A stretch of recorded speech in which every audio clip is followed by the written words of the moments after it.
हमारे पास सवाल में ये दिया हुआ है कि to find थीटा तो where the rod force becomes zero and changes its direction। हमारे पास सवाल में ये दिया हुआ है कि find the theta where the rod force becomes zero and changes its direction, right? सही टू हमारे पास सवाल में ये कहा गया है कि find the theta where the rod force becomes zero and changes its direction, right? तो एनएलएम लिखेंगे तो n plus M V cos theta is equal to M V square by R. तो n बराबर 0 हम लोग लिखेंगे तो v बराबर आ जाएगा under root of the R G into cos theta. अगर हम लोग न्यूटन्स लॉ ऑफ मोशन पर ध्यान देंगे तो n plus M V cos theta बराबर आ जाएगा हमारे पास M V square by R, और n बराबर 0 करेंगे तो v equal to under root of the R G into cos theta.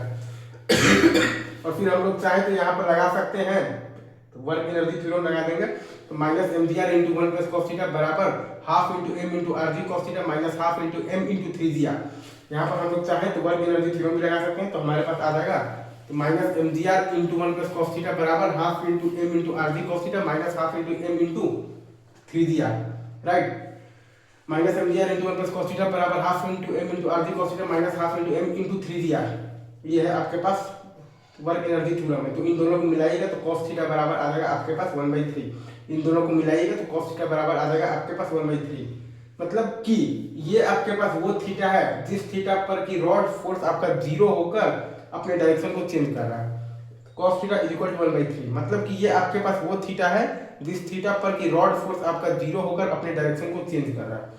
cos theta is equal to 1/3 तो ये आपके पास वो थीटा है जिस थीटा पर की रॉड फोर्स आपका 0 होकर अपने डायरेक्शन को चेंज कर रहा है, राइट। ये सही है। अच्छा, अब अगर एक पल के लिए आपसे कोई बोल दे कि पार्टिकल का मैक्सिमम हाइट निकालते हैं, ये रीच क्या है, अगर कोई ये बोल दे कि हमें बताना है तो मैक्सिमम हाइट रीच का फॉर्मूला बताना है, राइट। तो वो हमारे पास आ जाएगा minus M G R into one plus cos theta बराबर माइनस हाफ इंटू आ जाएगा M into three G R. अगर हमसे कोई बोल दे कि हमें बताना है तो मैक्सिमम हाइट रीच का फॉर्मूला बताना है तो हम लोग यहाँ पे लगा देंगे वर्क एनर्जी थ्योरम। तो हमारे पास आ जाएगा minus M G R into one plus cos theta बराबर minus half into M into three G R. तो वो सॉल्व करने पर हमारे पास आ जाएगा तो कॉस थीटा बराबर हाफ मतलब कि थीटा बराबर 60 डिग्री। वो सॉल्व करने पर हमारे पास आ जाएगा तो कॉस थीटा बराबर हाफ मतलब कि थीटा बराबर 60 डिग्री। तो वो है आपके पास मैक्सिमम हाइट रीच का फॉर्मूला है। हाइट आ जाएगा आपके पास 3r/2 इजी। अच्छा, तो ये आपके पास मैक्सिमम हाइट तो रीच है और ये आपके पास बेसिकली cos थीटा बराबर 1/3 पर ये हो रहा है कि आपका रॉड फोर्स 0 होकर अपने डायरेक्शन को चेंज कर रहा है।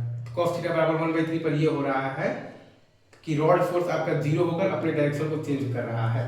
cos थीटा बराबर 1/3 पर ये हो रहा है कि रॉड फोर्स 0 होकर अपने डायरेक्शन को चेंज कर रहा है। इजी, आगे बढ़े।